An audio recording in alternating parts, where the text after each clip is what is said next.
show and understand exactly what we're striving for as an offensive staff, and go out there and understand what the defenses are and handle the running game.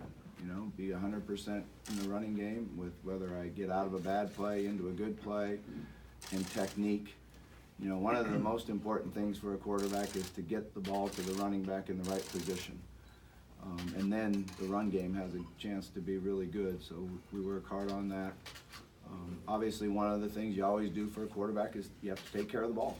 You know, you have to take care of the football and distribute it and get it to your good players. So we're working hard on that. But, you know, we judge him every play by decision making and execution. So every play he has a decision make, whether it's stay with the play that's called, you know, check the play or read the strong safety. He's got a decision to make on every single play. And then you got to be able to execute it and be accurate with the throw or get to the proper mesh point, carry out your fake. So we're just striving for him to do those things every play and be consistent.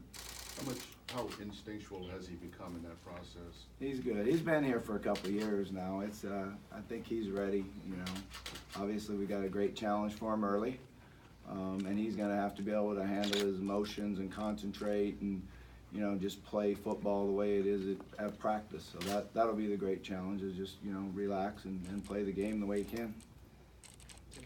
Bobby, how do you go about reinforcing the idea that there does not have to be a fall off after Lamar? You have the pieces in place to continue to be successful. Yeah, we just have to prove it. You know, that's something that as a team we feel like we're going to be a good football team. Obviously, you know, there's people out there that don't. But you have, you know, in athletics, you have to go out and prove it on the field and go out and prove it in the games that you play.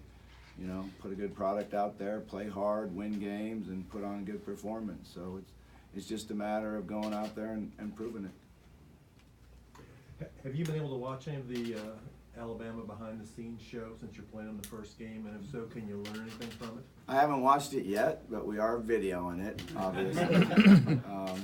And there's been guys that have previewed it and watched some of it, but we just haven't had the time yet to sit down and watch any of it. But yeah, you try to see if, you know, there's one thing they can give us on that or not. You know, I don't really know.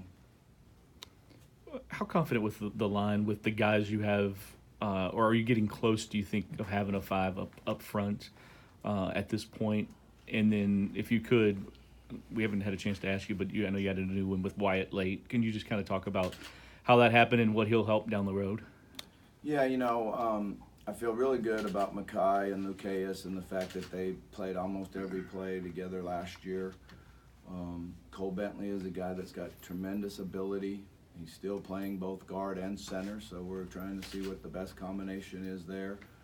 On the other side, Kenny Thomas has great experience and understands the game and knows what he needs to do. He has improved as far as his strength and flexibility, so that'll help him be a player. Linwood Foy has shown that he can play. You know, I looked back on it last year and watched all the video from him last year and thought, man, we should have had him in there more, because he did a really good job when he was in the game. So, and then we got Caleb Chandler that has shown great improvement and doing a really nice job for us, and he's got position flexibility so he can move around. He's very, very athletic. He's probably as good an athlete as any of them out there. You got to get used to the footwork and doing things right. And then it was great to get him here on the transfer, and we recruited him hard when he was a junior. You know, he came over and spent a lot of time here with Coach Summers and our program, and he's got a couple basketball games with us. And you know, sometimes guys pick a place and then they get there and it's not for them. So we're just fortunate we had the ability to get him here. With Puma and Makai and Dorian, you seem to have a lot of sophomores in key positions. What's been your experience in sophomores kind of transitioning into being starters and being a bigger key? Yeah, like I said, watching the guys when we lined up, they did it by year. Mm-hmm. So we had the seniors went first to line up, and there wasn't many of them. The junior class looked good when they walked out, but then I really liked what I saw from the sophomores and freshmen. So, you know, we are young. There's no question about that, but a little bit different in the Mackay and Puma, and the fact that Puma redshirted, has been here and understands how we operate and what our culture is, and now he needs to lead it that way. Mackay came right in as a freshman, and we threw him out there, and he started, every game except for when he got injured. He's really a different player. He's 6'8", 350 pounds, and he had 23% body fat. He's got great flexibility. I don't think he knows exactly how much talent he has.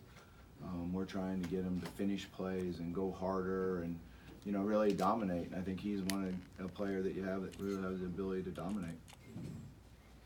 What was the other one? Dorian? Yeah, just Yeah, sophomores in general, Dorian's yeah. really looked really good this first week. I kind of felt like in spring that he was worrying too much about making calls and trying to, do those things out on the field instead of just playing. He was trying to tell everybody else what to do. Now that he had a summer in the defense to study it, go back through and watch all the spring video, now he's still has to make the calls. I mean, that's his job. But he's getting lined up and playing football too, where, in the spring there were times he wasn't even properly aligned. So you got to call the defense, then do your job, and I've liked what I've seen the first week of him doing his job.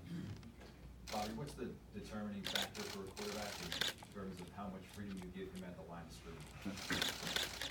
I've always laughed on that one because I really think that he has the freedom to do exactly what we tell him to do. That's what I believe. Bobby, as you watch the new building go up, what are kind of the benefits day to day? I saw the thing the other day with the cold pool. Are you finding that, it's maybe even better than you thought? Or Yeah, it's an amazing facility, the ability to teach in the meeting rooms that we have, in the team meeting room. We now have a meeting room for the entire defense, which is the old team meeting room. So our ability to teach and have the space and things that you need to do is awesome. The weight room's been great. What we do some days in camp is the offense meets and the defense lifts, and the defense meets and the offense lifts after an hour. And to be able to get all those in because of the space and everything is something that's hugely different than it was before. The training room is amazing.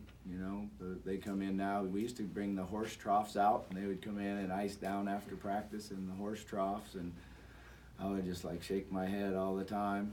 Now we got those great plunge pools, and they go right into the locker room. So the setup and design is very good. And then we also have another room of pools that are for rehab, an underground treadmill, and pools that we can make hot or cold, depending on when we use them. So it's been an amazing facility. We really haven't got into the players' lounge a whole lot yet. We're still in the process of that. But I think that'll be a place for the players that'll be good because there's areas to study, areas to relax, and whether you're relaxing and watching TV or your phone. I'm not sure if they watch TV anymore. I walk in all the time to our young video guys that video the practices and do everything, all the breakups, and I walk back into their room all the time, and the 7 of them are sitting back there looking at their phone, not talking, not saying a word to each other. So it's a different world that we live in. But the facility is unbelievable. It's really nice. All the coaches' offices, I mean, it was really done right.